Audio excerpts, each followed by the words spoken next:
Maayos at ligtas na community facility. Ito ang hangaring patuloy na isinusulong ng pamahalaang panlalawigan ng Pangasinan. Bilang bahagi sa katuparan ng programang ito, formal nang ipinasakamay ang bagong covered court nito sa Barangay Ataynan, Bayambang, Pangasinan. Ang covered court magiging sentro ng mga pagdiriwang, sports event at iba pang aktibidad ng barangay.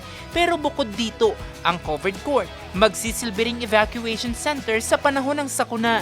Maraming salamat po. Pagdaligay mo dito sa pumunta namin sa Barangay Ataynan. Sa lahat ng isutuwa sa barangay ko, kasi tuwa ko na ginawa ng bibig at ko dito.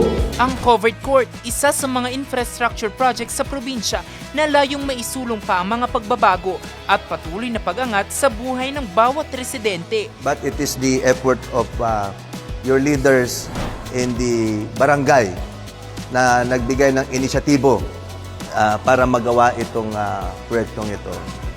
Mula po kanina sa helicopter, sabi ko, laki nun, ang ganda. Yan na po yung project, no? Kaya congratulations sa inyo.